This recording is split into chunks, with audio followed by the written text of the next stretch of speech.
지금은 10시 44분입니다. 일단 오늘은 어제 제가 친구랑 놀고 나서 유룩이라는 브랜드 샵에 들려가지고 이거를 겟했어요. 이게 원피스거든요. 검은색 원피스인데 단독으로 여름이 되면 입어도 이쁠 것 같고, 그 다음에 이렇게 안에 흰색 티셔츠를 매치해서 입어도 예쁜데요. 근데 이 뒤에 리본 묶어가지고 어깨 끈 조절을 하는 거거든요. 그게 너무 귀찮은 거예요. 아까 전에 하다가 진짜 이거 매번 어떻게 이렇게 입지? 그런 생각을 했어요. 그리고 아마도 그냥 제가 그냥 급하게 얼른 책 읽고 싶어서 그냥 아무렇게나 매가지고 여기가 많이 이렇게 주름이 우러져 있는데 어쩔 수 없어요. 저희는 지금 외출 나가는 게 아니잖아요. 책을 읽는데 뭐 옷이 중요합니까? 그쵸? 하지만 오늘 기분이 좋거든요. 이렇게 하면 기분이 좋아요. 그래서 이렇게 할 거예요. 그래서 지금 10시 45분이니까 원래 같았으면 2시간 집중을 해서 뭐 그런 식으로 할 텐데 약속이 있으면 조금 제 루틴에 변경이 가해지기가 쉬워요. 그래서 저는 혼자 노는 것도 굉장히 좋아하는데요. 그래도 사람도 좋아하니까, 그리고 저를 만나고 함께 시간을 보내고 놀고 싶어하는 친구가 있다는 게 얼마나 행복한 일이에요. 그쵸? 그래서 일단 오늘은 어떻게 될지 또 모르겠어요. 왜냐하면 더 어제보다 더 뭐라 해야 되지? 더 worse 한 거는요, 시간이 안 정해졌어요. Oh my god, 시간이 안 정해졌어요. 저는 이거 조금 힘들거든요. 뭐 상관은 없어요. 근데 이럴 수 있잖아요. 제가 그 친구 언제 만날지 몰라가지고 일단 지금 점심을 먹을까? 하면서 만약에 이른 점심을 먹었어요. 근데 밥 먹은 지 한 1시간 반, 한두 시간 뒤에 우리 지금 만나면 안 돼? 해가지고 점심 먹으러 가재요. 그러면은 나는 사실상 배가 안 고픈데 점심을 먹어야 하는 어떤 그런 상황이 발생할 수 있잖아요. 얼마나 비효율적입니까?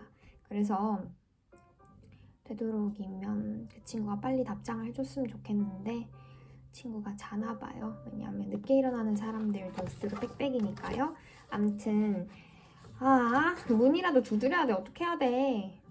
오늘 만나는 건 확실하거든요. 근데 사실 제가 연락을 안 하려고 했어요. 안 하면은 얘도 연락을 안 하면 안 만나게 되는 거니까. 근데 어제 우연히 벽도에서 마주쳐가지고 그 친구가 우리 내일 만나는 거 알지? 이러는 거예요. 그래서 내가 언제? 이랬어요. When? 근데 그 친구가 Good question 이랬어요. 좋은 질문인데. 해서 제가 언제? 우리 시간 안 정했어. 하니까 걔가 WhatsApp 그 카카오톡 같은 거거든요. 그걸로 연락하자 해놓고 이제 근데 저는 일찍 자잖아요. 그래서 아침에 일어나서 연락을 해야겠다 싶었어요. 어제 걔가 연락도 안 오길래. 그래서 연락을 아침 일찍 했죠. 근데 적당히 일찍 했죠. 당연히 너무 일찍 하면은 걔가 자고 있으니까. 그래서 한 9시쯤 했어요. 근데 불사 연락이 없네요. 어쩌면 좋죠? 암튼 정말 11시 되면 문 두드리러 갈 거야. 암튼 오늘은요, 이 문화재 보존각 말고요, 원래 읽던 책으로 돌아가려고요. 물론 포기한다는 얘기는 아니고요. 왔다 갔다 하면 재밌잖아요. 그리고 슬슬 저게 질리기 시작하더라고요. 왜냐면 너무 딥하고 너무 과학적인 내용이 많아서 힘들었어요. 그래서 오늘은 다시 이 책으로 넘어올게요. 짠! 5단원. 깔끔하게 5단원부터 시작하는 단계입니다. 근데 이 옷 예쁜 것 같다. 카메라에 비치니까 예쁘네. 기장도 너무 안 짧고 너무 짧으면 유아틱할 수 있거든요. 근데 적당한 기장감에 여름에 잘 입을 것 같아요. 아무튼 오늘 왜 기분이 좋냐? 왜냐하면 햇빛이 팡팡하거든요. 햇빛이 팡팡하면 전 기분이 너무 좋아요. 아무튼 어디 갔니? 책 읽을 땐 불을 켜야 해요. 저는 어두운 걸 좋아하는데요. 그래도 아빠가 눈 나빠진댔거든요. 자, 봅시다. 옛 사회들은 어떻게 조직되었는가? 노래를 꺼. 어떻게 조직됐는지 볼까요? 사회고고학이라고 요거는 분류가 된대요. 일단 1단원은 사회 성격 및 규모의 설정, 사회 분류를 갈 거고요. 2단원은 사회 분석의 방법들, 취락 분석과 유적의 위계, 무덤 분석, 개개 분묘로부터 개설을 연구하는 법, 기념 건축물과 공공시설, 문자 기록, 민족지 고고학. 마지막 3단원은 개인 및 정체성의 고고학적 연구, 사회적 불평등, 족속성과 갈등, 젠더 조사. 그렇게 갈 것 같아요. 일단 들어가 보도록 할게요. 초기 사회들에 관해 우리가 제기할 수 있는 가장 흥미로운 질문 몇 가지는 사회 성격에 관련된 것이다. 그것들은 인간 집단에 관한 질문, 인간 집단 사이의 여러 가지 관계에 관한 질문, 권력 행사에 관한 질문, 사회 조직의 성격 및 규모에 관한 질문 등이다. 그러나 그 답들은 고고학적 기록에서 직접 나타나진 않는다. 그러므로 자료들에 대해 올바른 질문을 제기하고 또 그에 답할 방법들을 강구해야 한다. 강구가 아마 강하게 구해야 하는 거 아닐까요? 강하게 추구한다? 이런 측면에서 고고학은 문화인류학과는 조금 다른데, 아니 아주 다른데 후자에선 관찰자가 현존 사회를 실제로 방문할 수 있으며 그 사회 구조 및 권력 구조에 관한 결론들을 재빨리 이끌어내고 나서는 친족 체계의 세부 측면들이나 의례 행위의 소상한 사정 같은 다른 복합적 문제들로 옮겨갈 수 있다.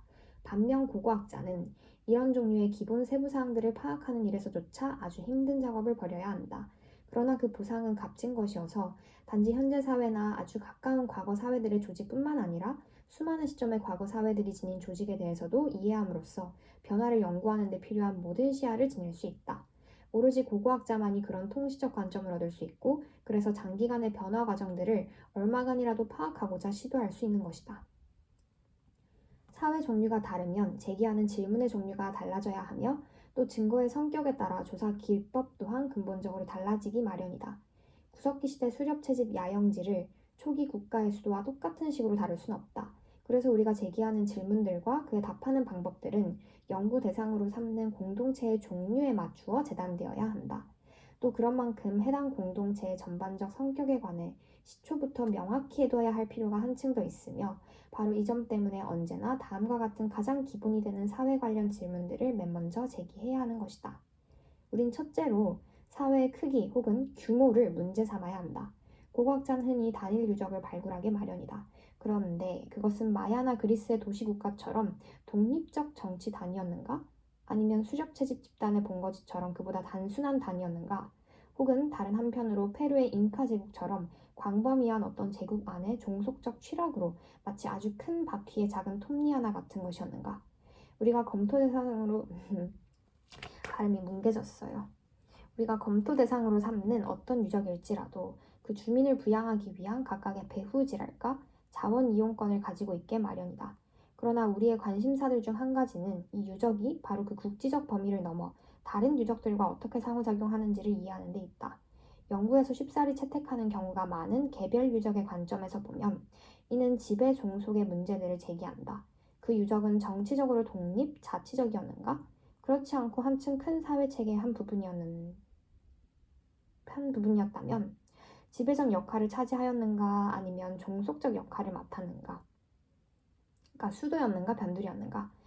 사회 규모 문제가 자연스러운 첫 번째 질문이라면 그 다음 질문은 틀림없이 그 내부 조직 문제이다. 그것은 어떤 종류의 사회였는가? 그 구성원들은 대체로 평등한 위치에서 사회를 이루고 있었는가? 그렇지 않고 사회 내에서 위계 질서, 위세의 현저한 차별이나 혹시 여러 계급들이 있었는가? 그리고 직업들은 어떠했는가? 예컨대 특정 물품을 전문적으로 생산한 사람들이 있었는가? 만약 그랬다면 그들은 근동 및 이집트의 일부 궁정 경제처럼 어떤 중앙 집중화된 체계 안에서 통제를 받았는가? 아니면 번영을 구가한 자유 교환 체계를 가진 좀 더 자유로운 경제 체계 속에서 상인들이 각자 이익을 좇아 마음대로 활동할 수 있었는가? 하지만 이런 질문들은 모두 위에서 아래를 향한 질문들, 말하자면 사회를 위에서 내려다보면서 그 조직을 조사하는 경우의 질문들이다. 그러나 지금은 점점 더 많은 사람들이 이에 대안적인 관점을 따라 먼저 개개인을 살펴보고 그 개개인의 정체성이 당해 사회 안에서 규정되는 방식을 조사하고 있다. 이 아래에서 위를 향한 관점에서 고고학자들은 젠더, 지위, 심지어 나이 같은 중요한 측면들이 한 사회를 구성하는 방식은 주어진 여건이 아니라 각각의 사회에 특유하다는 사실을 깨닫고 있는 참이다. 이런 통찰력 덕택에 새로운 분야들이 개척되고 있는데 이를테면 과거 개개인의 고고학적 연구와 정체성의 고고학적 연구라는 분야들이 있다. 이렇게 해서 일단 인트로덕션이 시작이 됐고요. 줄치고 그 다음으로 넘어가 보도록 할게요. 일단 오늘도 크레파스를 안 깎았네. 내일은 일찍 일어나는 날이니까 일찍 일어나서 얘를 깎도록 하겠습니다. 암튼 너무 눈이 부셔. 저는 눈 부신 거 조금 싫어해요. 햇빛은 좋아하는데 눈 부신 걸 싫어한다니 역설적이네요. 암튼 첫 번째 질문은 어떻게 해야 되냐면요. 사회의 크기 혹은 규모를 문제 삼아야 한다. 이게 첫 번째 질문이어야 하고요. 다음 두 번째는 틀림없이 그 내부 조직 문제이다. 그러면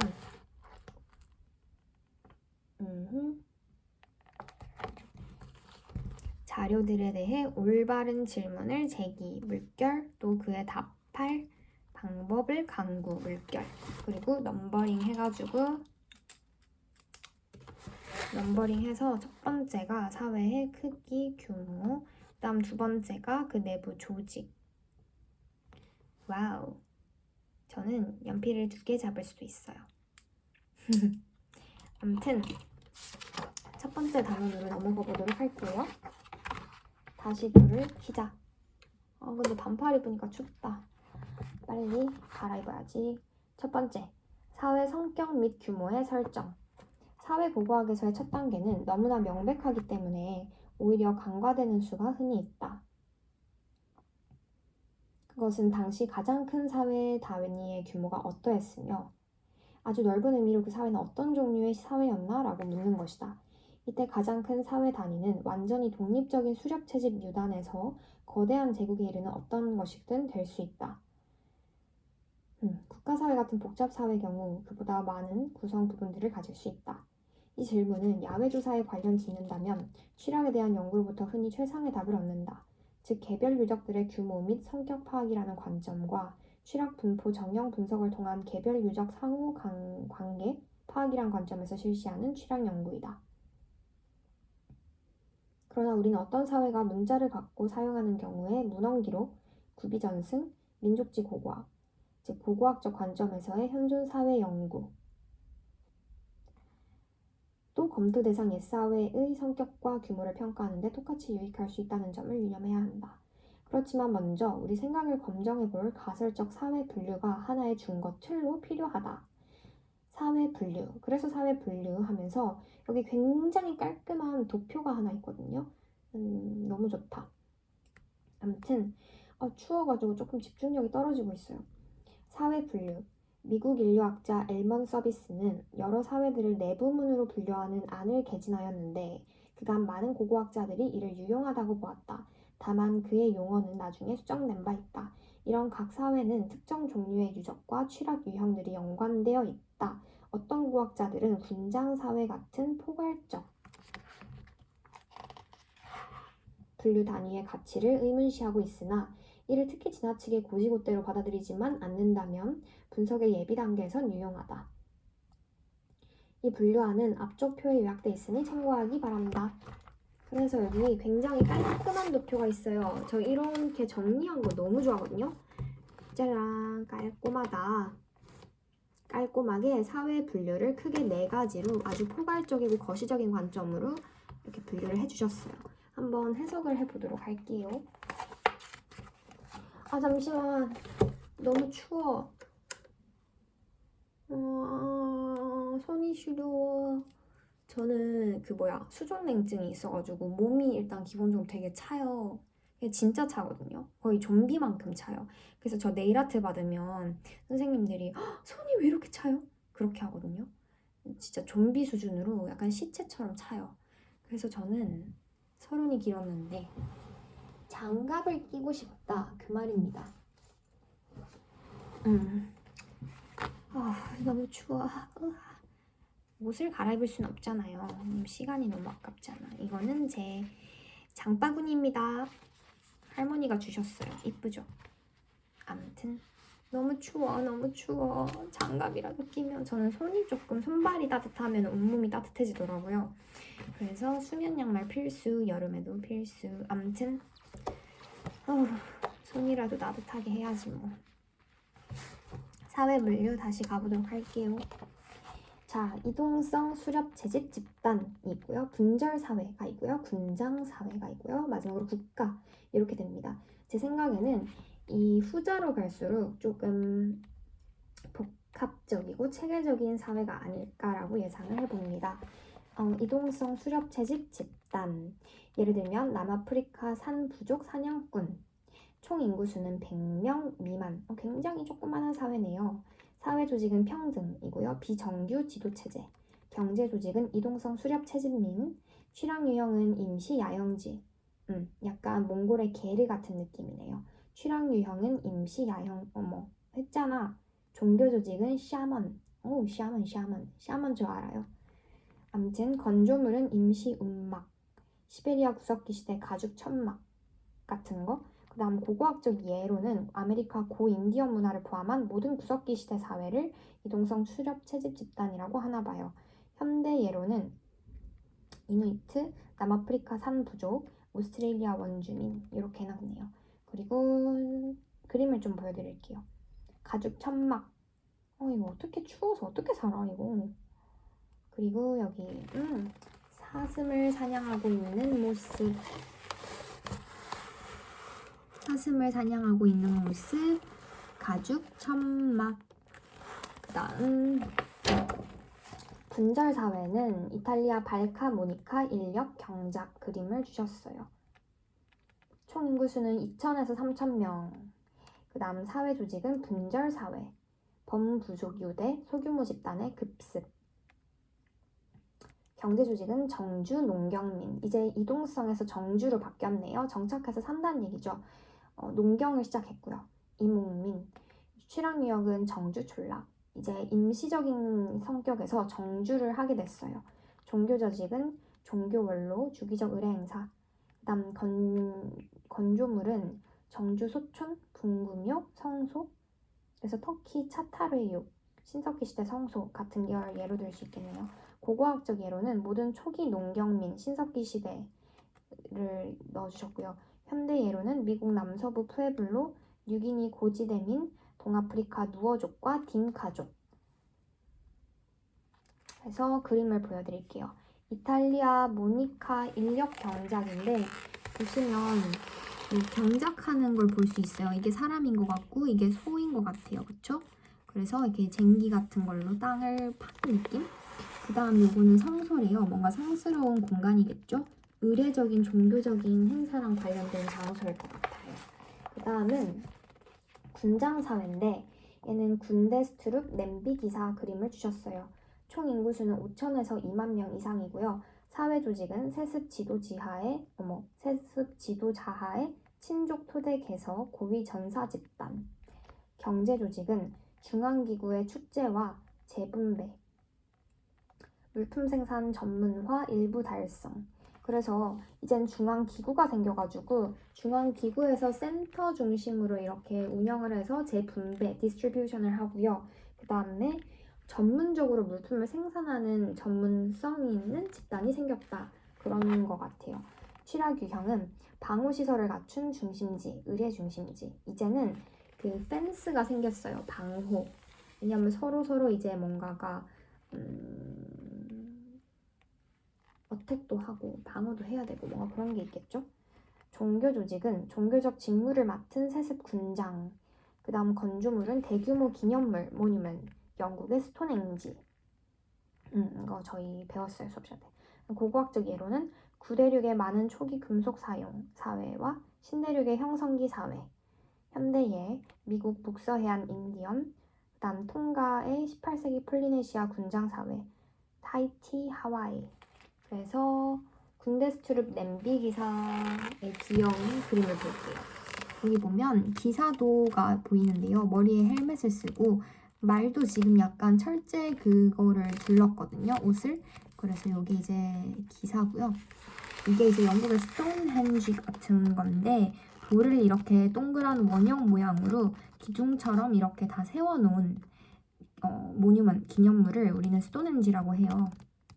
무든 헨지도 있거든요. 그러니까 이게 돌이 아니고 나무일 경우도 있어요. 아무튼 저 이거랑 관련해서 에세이 쓴 적이 있거든요. 그래서 조금 익숙하네요.